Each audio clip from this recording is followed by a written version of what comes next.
Welcome back दोस्तों। आज मैं आपके सामने रिसेंटली गर्म तारे पे रिलीज हुई एक हिंदी थ्रिलर मूवी को लेकर आया हूँ जिसका नाम है गैस लाइट, जिसमें गैस के सिवा लाइट ही नहीं है इसकी जात का। मतलब मूवी की कहानी और टाइटल का कोई भी लेना देना नहीं। आप मूवी के बारे में बात करें तो एक बार जरूर देख सकते हैं। 40 से 50 मिनट तक ये लोग स्टोरी डेवलपमेंट में लगा देते हैं। कुछ हॉरर थ्रिलर इवेंट्स पेश आने लगते हैं और हाँ, कहानी प्रेडिक्टेबल ही है। ऑडियंस को ज्यादा दिमाग लगाने की जरूरत नहीं है। हाँ, क्लाइमैक्स में एक ट्विस्ट रखा गया, वो थोड़ा बहुत अच्छा लगा मुझे। अगर मूवी में वो भी नहीं होता तो मैं इस मूवी को 1 स्टार देता। और इस मूवी के रिलेटेड एक और बात यह है कि इस मूवी की शूटिंग 36 दिनों में मतलब 36 डेज में खत्म हो गई। एक छोटे से पॉइंट को लेकर बहुत ही लंबा खींचा गया और ऑलमोस्ट सारी मूवी नाइट में ही चलती रहती है, इसलिए मुझे भी अंधेरे में देखना पड़ा।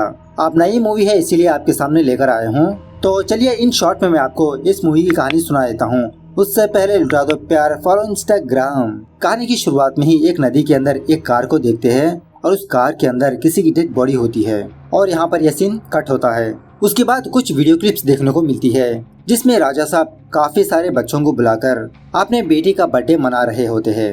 अब आते हैं असली कहानी पर। पदम नाम का एक बूढ़ा आदमी मीशा नाम की एक लड़की को पिकअप करने के लिए रेलवे स्टेशन आता है और यहाँ पर हम ये देखते हैं कि मीशा अपाहिज है, मतलब व्हीलचेयर पर होती है। पैलेस जाते समय मीशा अपने पापा से आए हुए लेटर को देखने लगती है। मतलब कुछ दिनों पहले मीशा के पापा ने मीशा को लेटर लिखकर अपने पैलेस बुलाया। पैलेस के अंदर जाते ही रुक्मिनी नाम की एक लड़की मीशा को वेलकम बोलने लगती है। मीशा रुक्मिनी को उसके नाम से ही बुलाने लगती है।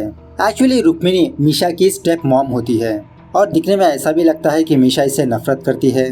खैर उसके बाद मीशा अपने पापा रतन के बारे में पूछने लगती है। मतलब रतन ने मीशा को लेटर लिखकर यहाँ पर बुलाया और खुद रतन का कोई अता पता नहीं। रुक्मिनी कहने लगती है कि उन्हें कुछ काम से दूसरे फैक्ट्री जाना पड़ा, 2 दिन में वापस आ जाएंगे।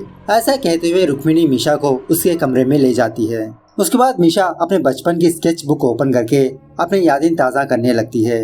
पहले के कुछ पन्नों में मीशा ने तो अच्छा खासा ड्राइंग किया होता है। मतलब मॉम डैड मीशा अपनी जिंदगी में बहुत खुश होते हैं और कुछ पन्ने पलटने के बाद मीशा ये देखती है कि इनका घर बर्बाद हो गया। खैर रात होने के बाद मीशा और रुक्मिनी डिनर करने लगते हैं। इन दोनों की बातों से हमें ये बात पता चलती है कि रतन की पहली बीवी का नाम गायत्री था। कुछ दिनों बाद रतन और रुक्मिनी का चक्कर चलने लगा जिसकी वजह से शायद गायत्री ने सुसाइड कर लिया। उसके बाद मीशा का एक्सीडेंट होने की वजह से बेचारी मीशा अपाहिज हो गई। अपने पापा से नफरत करते हुए दूर चली गई। रुक्मिनी मीशा को इसके पुराने वीडियो कैसेट्स दिखाने लगती है कि मीशा जाने के बाद रतन हमेशा इन्हीं वीडियो कैसेट्स को देखा करता था, तुमको याद करता था। रतन ने बहुत बार मीशा को चिट्ठियां लिखी। फाइनली बहुत सालों बाद मीशा दोबारा अपने पैलेस आई। खैर ये होने के बाद मीशा दोबारा बार बार अपने पापा को कॉल करने लगती है। उसका फोन नॉट रीचेबल होता है। उसी पैलेस में मीशा कुछ आवाजों को सुनने लगती है, उन आवाजों को फॉलो करने लगती है। किसी कमरे में जाने के बाद एक लंबी सी रस्सी पाई जाती है जो दूसरे कमरे की तरफ इशारा देती रहती है। मीशा इस रस्सी को फॉलो करते हुए उस कमरे की तरफ आगे बढ़ने लगती है। कुछ ही दूरी पर मीशा को एक बंदा नजर आता है जो अपने हाथ में गैस लाइट लेकर खड़ा होता है और दिखने में ऐसा लगता है कि शायद ये रतन ही है। मीशा उस बंदे के पीछे पीछे जाते हुए वाफ्ट में पहुंच जाती है। अपने बिल्कुल अपोजिट साइड में मीशा दोबारा उसी बंदे को देखती है। मीशा दोबारा उस गैस लाइट वाले बंदे को फॉलो करने लगती है। तभी अचानक से शायद कोई इसे धक्का देने की वजह से बेचारी मीशा सीढ़ियों से नीचे गिर जाती है। खैर थोड़ी देर के बाद जब मीशा अपनी आंखें खोलती है तो डॉक्टर शेखावत इसको देखने के लिए आते हैं। मीशा सारे लोगों को यही कहने लगती है कि मैंने दाता को देखा था, मतलब इसके पापा को। रुक्मिनी कहने लगती है कि शायद तुमने कपिल को देखा होगा, यह हमारे स्टेट का मैनेजर है। लेकिन मीशा तो यही कहने लगती है नहीं, मैंने अपने पापा को ही देखा। सो मीशा के कहने पर वो उसकी चेकिंग करवाने लगते हैं, लेकिन ऑफकोर्स कोई भी नजर नहीं आता। डॉक्टर शेखावत यही कहने लगता है कि शायद वो सब कुछ तुम्हारा वहम था। खैर सुबह होने के बाद मीशा ये देखती है कि कपिल रतन के कुत्ते को खाना खिला रहा है और इस कुत्ते का नाम होता है कमांडर, जो सिर्फ रतन या तो फिर कपिल का हाथ का ही खाना खाता है। उसके बाद दूसरे सीन में राणा नाम के एक बंदे को दिखाया जाता है जो फिलहाल शूटिंग का गेम खेलते रहता है और एक्चुअली राणा मीशा का दूर का कजिन होता है। खैर उसके बाद यहाँ पर राणा और कपिल के बीच शूटिंग का कंपटीशन चलने लगता है। कपिल भी कोई कच्चा खिलाड़ी नहीं होता, अच्छी खासी शूटिंग कर ही लेता है। अब इसी शूटिंग गेम के दौरान राणा हारने वाला होता है। सोचने लगता है कि एक नौकर से मैं क्यों हारूं। अपने सर्वेंट को हल्के से इशारा देने लगता है। उसके बाद क्या था, दूसरे राउंड में जब कपिल शूटिंग करता है तो वो अगर उल्टी फायर होकर इसका हाथ जख्मी हो जाता है। यहाँ पर एक और कैरेक्टर का इंट्रोडक्शन होता है और वो है एसपी अशोक। खर्च बाद जब कपिल अकेला ही अपने हाथ की मरहम पट्टी करने लगता है, मीशा कपिल के पास जाती है। मीशा को समझाने लगता है कि राणा ने गेम में बेईमानी की। उसके बाद कपिल अपने बारे में बोलने लगता है। जब कपिल 10 साल का बच्चा था, पैलेस में चोरी करने के लिए आया था, लेकिन रतन ने कपिल को यहीं पर रोककर उसे जॉब दिया, अच्छी जिंदगी दी। उसके बाद कपिल से पूछने लगती है कि तुमको तो पता होगा मेरे पापा कहाँ पर है। कपिल कहने लगता है कि रानी साहिबा मैं तो कल ही लौटा हूँ। खैर रात होने के बाद जब मीशा अपने कमरे में सो रही होती है, मीशा को पियानो की आवाज सुनाई देने लगती है, वही सेम म्यूजिक जो इसके पापा बजाते थे। जब मीशा उस पियानो के पास जाती है तो मीशा ये देखती है कि उस पियानो के पास कोई भी मौजूद नहीं होता, लेकिन फिर भी वो पियानो अपने आप बजते रहता है और इसी तरह वहाँ पर रतन का जला हुआ सिगार भी होता है। तभी दूसरे कमरे में प्रोजेक्टर के जरिए से कुछ वीडियोस प्ले होने लगते हैं, जिसमें रतन वही धुन प्ले करते रहता है। जब मीशा उस पर्दे के सामने जाती है, तभी पर्दे के पीछे से कोई हाथ आकर मीशा का हाथ पकड़ लेता है। ये देखकर बेचारी डर के मारे वहाँ से भागी जाती है। सुबह होने के बाद मीशा अशोक को बुलाकर सारी बात बताने लगती है कि इस पैलेस में कुछ हो रहा है। मुझे लगता है कि मेरे पापा मिसिंग है, उनका फोन भी नहीं लग रहा। एसपी अशोक कहने लगता है कि Misha it's a normal thing, ऐसा पहले भी हो चुका था। राजा साहब 3-4 दिनों तक गायब रहे।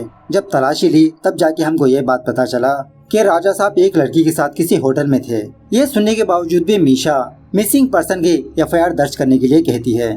खैर उसके बाद मीशा और रुक्मिणी ये दोनों मंदिर जाते हैं। उसी मंदिर में मीशा ये देखती है कि एक अजीब की औरत अपनी उंगलियों से वही धुन को प्ले करती रहती है जो इसके पापा प्ले किया करते थे। दिखने में ऐसा लगता है कि ये लड़की कोई जादूगरनी है। तभी अचानक से वो लड़की मीशा के सर पर हाथ रखकर कहने लगती है अब उनका जीवन खत्म हो गया।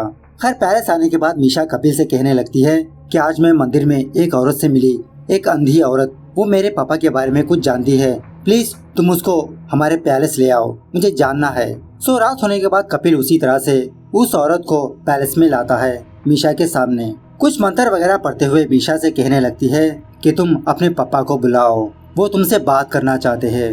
मीशा उसी तरह से अपने पापा को बुलाने लगती है। तभी रतन की आत्मा इस लड़की के अंदर घुसकर वो लड़की मीशा के सामने आकर कहने लगती है भाग जा बेटा, भाग जा। तभी वहाँ पर रुक्मिणी आकर कपिल और उस औरत को डांटने लगती है। जाते जाते वो औरत मीशा से कहने लगती है कि मिश्री आज रात 12 बजे वो तुम्हें जवाब देंगे। सो ठीक रात 12 बजे मीशा अपने पापा की आत्मा का इंतजार करने लगती है। तभी गाड़ियों की तरफ कुछ आवाज आने पर मीशा अपनी गाड़ियों की तरफ जाने लगती है। पता नहीं कैसे अचानक से सारे गाड़ियों का हॉर्न अपने आप बजने लगता है। उसके बाद सिर्फ एक गाड़ी की लाइट्स ऑन होते हुए उस गाड़ी के अंदर से वही म्यूजिक प्ले होती रहती है। उस गाड़ी के अंदर झांकने पर मीशा को इसके पापा की लाश नजर आने लगती है। गाड़ी का दरवाजा ओपन करने की कोशिश करने लगती है, लेकिन वो दरवाजा ओपन ही नहीं होता। उसके बाद क्या था, मीशा दोबारा सारे लोगों को बुलाकर यही बात बताने लगती है कि उस गाड़ी में मेरे पापा की लाश है, लेकिन गाड़ी में चेक करने पर कोई भी मौजूद नहीं होता। खैर दूसरे दिन सुबह रतन रुक्मिणी को कॉल करके फोन मीशा को देने के लिए कहता है। मीशा से बात करते हुए रतन कहने लगता है कि बेटा मुझे यहाँ पर थोड़ा काम है, मैं फौरन तुम्हारे पास चला आऊंगा। मुझे बहुत खुशी हुई कि तुम वापस आ गई। उसके बाद जब कपिल मीशा के पास आता है, मीशा कपिल से यही कहने लगती है कि फोन में जिस बंदे ने मुझसे बात किया वो मेरे पापा नहीं हो सकते, और इसी तरह कपिल से उस गाड़ी की चेकिंग करवाने लगती है। तो उस गाड़ी में मीशा को रतन का कफलिंग मिलता है, जिसका मतलब कल रात इस गाड़ी में रतन की डेड बॉडी थी, और ये सब कुछ रुक्मिणी का काम हो सकता है। रुक्मिणी ही मुझे डरा धमकाकर इस पैलेस से बाहर करना चाहती है। वो प्रूव करना चाहती है कि मैं पागल हूँ, और इसी तरह ये सब कुछ रुक्मिणी अकेली नहीं कर सकती। रुक्मिणी के साथ कोई है जो उसकी मदद कर रहा है। सो इसी बारे में पता करने के लिए मीशा और कपिल राणा के पार्टी पर जाते हैं। मतलब राणा ने अपने घर में कुछ पार्टी वगैरह दी रखी होती है। सो इस पार्टी में मीशा एक एक बंदे को दिखाकर कपिल से उनके बारे में पूछने लगती है। और यहाँ पर सुनने में आया है कि राणा और रतन कुछ बिजनेस कर रहे थे, और ये भी सुनने में आया है कि राणा रुक्मिणी से प्यार करता है, हालांकि रुक्मिणी राणा को भाव नहीं देती। खैर इसी दरमियान में कपिल को इस पार्टी में देखकर रुक्मिणी आकर कपिल को डांटने लगती है, लेकिन मीशा कपिल को रोक ही लेती है। इसके थोड़ी ही देर बाद राणा और रुक्मिणी एक कमरे में जाने लगते हैं। राणा एक बैग में बहुत सारे पैसे जमा करते हुए रुक्मिणी से कहने लगता है कि अगर मैं फंसा तो तुम भी फंसोगी, और ये सब कुछ चोरी चुपके मीशा और कपिल देख रहे होते हैं। उसके बाद राणा वो पैसे लेकर अपनी गाड़ी से कहीं पर जाने लगता है। मीशा और कपिल भी राणा को फॉलो करने लगते हैं। राणा किसी जगह पर आने के बाद कुछ लोगों को पैसे देता है, और इसी तरह वो लोग राणा को बहुत मारने पीटने भी लगते हैं। अब ये देखकर मीशा और कपिल को कुछ भी समझ में नहीं आता। फाइनली इस बारे में डायरेक्टली पूछने के लिए ये दोनों राणा के पास जाते हैं। राणा कहने लगता है कि राणा और रतन के बीच एक डीलिंग हुई थी, मतलब किसी जगह पर होटल बनाने का सोचा था, लेकिन डील करने के बाद रतन गायब हो गया। मीशा राणा पर ही शक करते हुए कहने लगती है कि मेरे पापा को तुमने और रुक्मिणी ने मिलकर ही मारा। राणा कहने लगता है कि रतन को मारने से मुझे क्या मिलेगा, होटल बनवाने के लिए मैंने तो 50 करोड़ का लोन लिया हुआ था।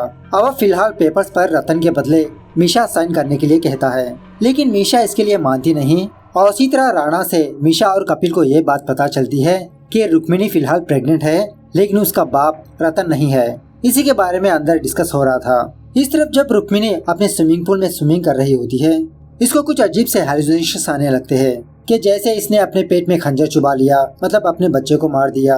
और इसी तरह कुछ मेडिसिन वगैरह भी लेती रहती है। तभी हम ये देखते हैं कि रुक्मिणी का कमरे का शीशा टूटा हुआ है और उस मिरर के थ्रू किसी का पैर नजर आने लगता है। दूसरी तरफ मीशा और कपिल एक दूसरे में ये डिस्कस करने लगते हैं कि शायद रुक्मिणी के पेट में जो बच्चा है वो एसपी अशोक का हो सकता है। और इसी तरह राजा रतन को पहले से ही अशोक और रुक्मिणी पर शक था। अब इसी बातों में कपिल रतन को लेकर बहुत इमोशनल होने लगता है। अब कपिल के इमोशन को दूर करने के लिए मीशा चुम्मा चाटी करने लगती है। हाँ भाई हाँ, पहले ये कर लो आप लोग। बॉलीवुड की मूवीज में कॉन्सेप्ट हो या ना हो, चुम्मा चाटी जरूरी है। खैर वही दूसरी तरफ जब राणा अपनी फैक्ट्री पर मौजूद होता है, कोई अनजान बंदा राणा को बहुत बुरी तरीके से राणा को मार देता है। सुबह होने के बाद मीशा रुक्मिणी के कमरे में आकर यही पूछने लगती है कि ये बच्चा किसका है, लेकिन रुक्मिणी कुछ भी जवाब नहीं देती। तब इन सारे लोगों को राणा की मौत की खबर पता चलती है। यह सुनने के बाद रुक्मिणी मीशा को यहाँ से जाने के लिए कहती है। उसके बाद मीशा उस कूते कमांडर के पास जाकर रतन के कोट का बटन का स्मेल सूंघवाने लगती है और कमांडर की रस्सी खोलने पर कमांडर वार्फ में जाकर भोंकने लगता है। पदम से कहकर उस पानी में सर्च करवाने लगती है। और उसी तरह मीशा कपिल को कॉल करके ये कहने लगती है कि तुम कुछ भी बहाना बनाकर वापस महल आ जाओ। इस तरफ उस सारे वार्फ में तलाशी लेने पर फाइनली रतन की लाश मिल ही जाती है। मतलब किसी ने एक बड़े से पत्थर से बांधकर इसकी लाश को अंदर रखा होता है। उसी वक्त कोई अनजान बंदा आकर मीशा को खींच ले जाता है। थोड़ी देर के बाद जब मीशा को होश आता है तो मीशा ये देखती है कि मीशा और पदम एक गाड़ी में मौजूद है। बेचारे पदम की मौत हो चुकी है। और इसी तरह कपिल इनकी गाड़ी को नदी में धक्का दे रहा होता है। मतलब ये सारा कांड कपिल का है, रुक्मिणी का और कोई नहीं, कपिल ही साथ दे रहा होता है। मतलब मीशा को डराना धमकाना, उस जादू वाली औरत को पैलेस लाना। खैर मीशा की गाड़ी पानी के अंदर जाने के बाद उस गाड़ी से बाहर निकलने की कोशिश करने लगती है, लेकिन बेचारी निकल नहीं पाती। बाद में हम एक छोटे से फ्लैशबैक को देखते हैं। एक दिन कपिल और रुक्मिणी कांड करने वाले होते हैं। तभी इन दोनों को एक साथ रतन देख लेता है। अपने आप को बचाने के लिए कपिल ने रतन को मार दिया और लाश के बारे में किसी को कुछ भी ना पता चले, इसीलिए उस लाश को पानी के अंदर छुपा दिया। खैर प्रेजेंट डे पर कपिल रुक्मिणी के पास आकर यही कहने लगता है कि अब वो हमारे रास्ते से जा चुकी है, अब ये सारा सब कुछ हमारा है, हमारे होने वाले बच्चे का। खैर सुबह होने के बाद रुक्मिणी एसपी अशोक को बुलाकर यही कहने लगती है कि कल रात ही मीशा पदम के साथ रेलवे स्टेशन चली गई थी, पदम वापस लौटकर नहीं आया। खैर फाइनली पुलिस वाले पानी में गिरी हुई कार को ढूंढ लेते हैं। उस कार में पदम की लाश होती है, लेकिन मीशा की लाश नहीं मिलती। ये जानने के बाद कपिल शॉक में ही रह जाता है। शक होने लगता है कि मीशा मर चुकी है या जिंदी है। दूसरी तरफ रुक्मिणी के पास डॉक्टर शिकावत आता है। पूछने लगता है कि पैलेस के सारे लोग कहाँ पर है। रुक्मिणी कहने लगती है कि मीशा की गाड़ी का एक्सीडेंट हुआ, इसीलिए सारी स्टाफ पुलिस स्टेशन गई है। शिकावत कहने लगता है कि एक मरी हुई लड़की दोबारा कैसे मर सकती है। एक हफ्ते पहले मीशा ने खुदकुशी कर ली थी अपनी गाड़ी से पानी में जम लगाकर। यही मूवी की स्टार्टिंग में दिखाया गया था। शिकावत कहने लगता है कि मुझे अभी अभी ये बात पता चली। फिलहाल पैलेस में जो मीशा थी पता नहीं वो कौन थी।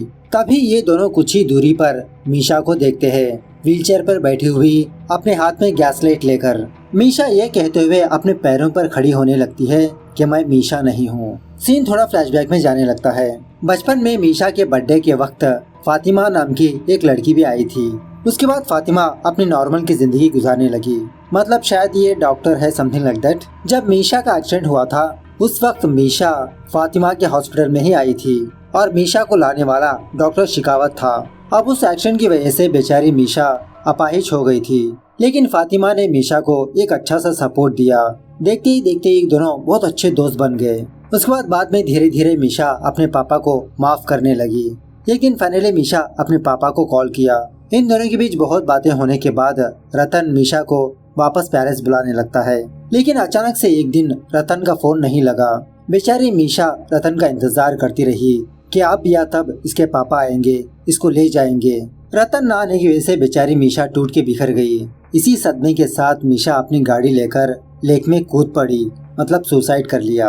अब रतन के साथ क्या हुआ सच पता करने के लिए डॉक्टर शेखावत और फातिमा ने मिलकर एक प्लान बनाया। सब कुछ सुनने के बाद रुक्मणी फातिमा के सामने हाथ जोड़कर माफी मांगने लगती है कि सब कुछ गलती से हो गया। तभी उसी वक्त वहाँ पर कपिल आकर डॉक्टर शेखावत को जख्मी कर देता है और फातिमा के पीछे पड़ जाता है, मतलब उसे मारने के लिए। इस तरह से यहाँ पर थोड़ा टॉम एंड जेरी की वार चलने लगती है। अब इन सारी चीजों को यहीं पर रोकने के लिए रुक्मणी कपिल पर गन पॉइंट आउट करने लगती है। मतलब अब जाके रुक्मणी को यह बात पता चली कि कपिल रुक्मणी से प्यार नहीं करता, बस इसे तो ये सारी प्रॉपर्टी चाहिए। अब इसी हाथापाई के दौरान गलती से रुक्मिणी पर वो गन फायर हो जाती है, जिसकी वजह से रुक्मिणी की मौत हो जाती है। उसके बाद दोबारा कपिल फातिमा के पीछे पड़ जाता है। फातिमा कपिल के ऊपर गन पॉइंट आउट करने लगती है और यहाँ पर कपिल अपना सच फातिमा को बताने लगता है कि एक दिन कपिल ने रतन का कोट पहना था। ये देखकर रतन ने कपिल को बहुत डांटा था कि तुम्हारी औकात इस कोट के धागे के बराबर भी नहीं है। उसी वक्त कपिल ने ठान लिया कि रतन को एक अच्छा सा सबक सिखाएगा। सो इसी बातों के दरमियान कपिल फातिमा के हाथ से वो गन छीन लेता है, उल्टा उसके ऊपर पॉइंट आउट करने लगता है। लेकिन जब कपिल उस गन को फायर करता है वो रिवर्स फायर होकर इसी को लग जाती है। मतलब जब फातिमा ने इस गन को अपने हाथ में लिया था, फातिमा ने बुलेट के पास उस कोट का बटन रख दिया, क्योंकि फातिमा जानती थी कि कपिल इसके हाथ से गन छीनकर इसको मार ही देगा। तो शेर पर सवा शेर। उसके बाद क्या था, एसपी अशोक आकर आगे की कार्रवाई करने लगता है। उसके बाद फातिमा मीशा फाउंडेशन के कुछ बच्चों को लेकर इस पैलेस आती है और एक्चुअली फातिमा भी इसी फाउंडेशन का एक हिस्सा होती है। इस तरह से ये मूवी यहाँ पर दी एंड होती है। तो मूवी कैसे लगी कमेंट करके बताना जरूर। मिलते हैं अगली वीडियो में, तब तक take care, bye bye, see you soon.